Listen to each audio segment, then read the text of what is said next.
اب دیکھیں ابھی تک بھی عمران خان صاحب جو ہیں وہ اپنی اسی چیز پر اٹکے ہوئے ہیں، اسی بات پر وہ رکے ہوئے ہیں کہ نواز شریف کو واپس لایا گیا اور انہیں بھیڑ بکریوں کی طرح بند کر دیا گیا۔ اب اندازہ خود کر لیں کہ کیا عمران خان صاحب کو بھیڑ بکریوں کی طرح پاکستان کے کسی ادارے نے ناجائز بند کیا ہے؟ تو اس کا جواب ہے نہیں۔ عمران خان صاحب خود 9 مئی والا واقعہ کرنے کے بعد وہ جس طرح آنکھیں بھی دکھا رہے تھے ملزم اور مجرم ہونے کے باوجود، اگنور کیا رہی تھی ریاست، لیکن 9 مئی کے بعد اس کو اگنور کرنا ناممکن ہو گیا تھا۔ اچھا جی، ساتھ ساتھ جج کے سامنے نواز شریف سے بغض کا اظہار بھی کیا اور ساڑ بھی نکالا کہ نواز شریف واپس کیوں آیا ہے۔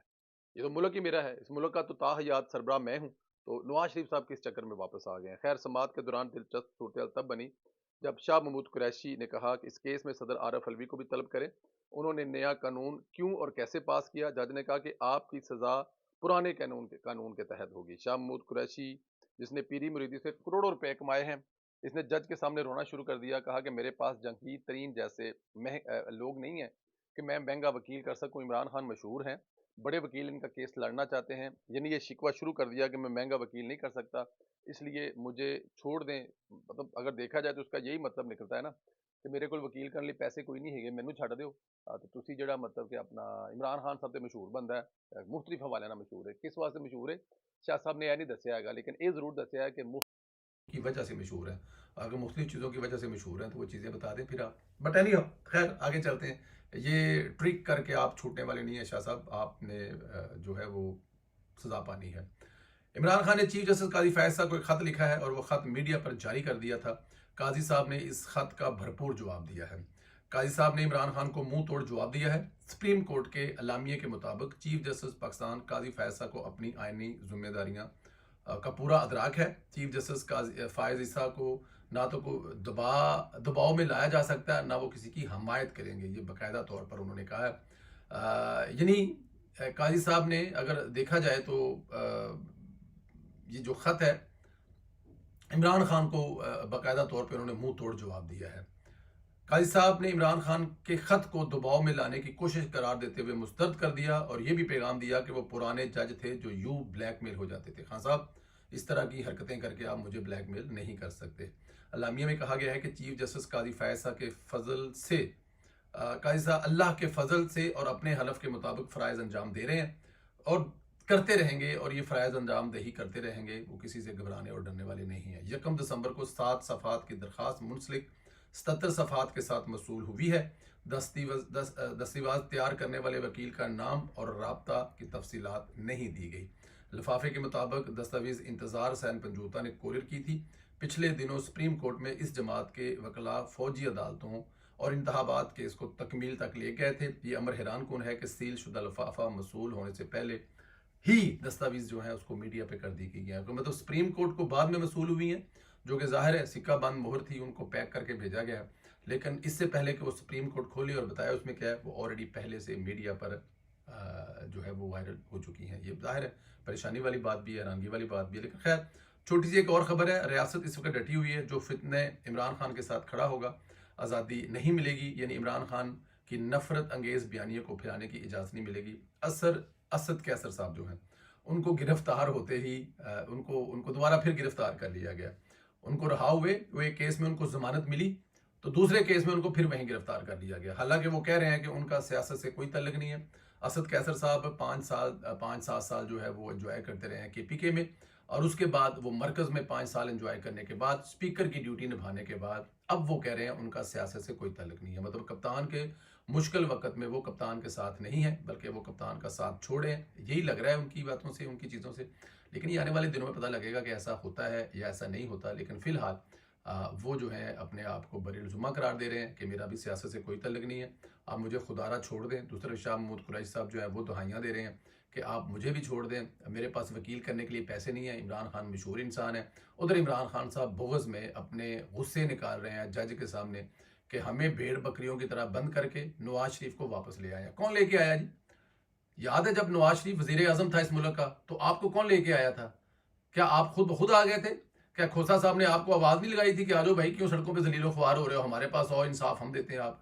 پھر نواز شریف کی جو پوری ایک کہانی اور سٹوری چلائی اور پھر آپ کو وزیر اعظم بنایا اور نواز شریف کو جیل میں ڈال دیا گیا، یہ بھی تو آپ کی خواہش تھی، آپ کو لانے والوں کی خواہش تھی نا۔ وہی کہتے تھے نا شوکت علی صدیقی کے پاس جا کر کہ اگر آپ لوگوں نے نواز شریف کو جیل میں نہ بند کیا تو عمران خان انتخابات نہیں جیتیں گے. تو آج آپ کو بڑا انصاف نظر آ رہا ہے. بٹ اینی ہاؤ، اللہ تعالیٰ کی ذات آپ لوگوں کو اپنے حفظ و امان میں رکھے. ہماری دعائیں آپ کے ساتھ ہیں. آپ کے بچوں کا جو آپ کے بچے ہیں ان پر آپ کا سایہ قائم رہے، اور آپ کے والدین کا سایہ آپ پر قائم رہے. ہمارے پیج کو ضرور سبسکرائب کریں، بیل آئیکن کو پریس کریں. اس سوال کا جواب ضرور دیں کہ کیا عمران خان صاحب اس الیکشن میں مائنس ہو گئے ہیں، یا آج کے بعد بھی کوئی چانس ہے کہ وہ الیکشن لڑ سکتے ہیں. فیس بک پر ہمارا پیج ہے سوشل میڈیا ٹاک شو 1، اس کو بھی فالو کرنا مت بھولیے. اپنا خیال رکھیں. اجازت دیں، انشاءاللہ اگلے ویلوگ میں پھر ملاقات ہوگی. خدا حافظ دوستو.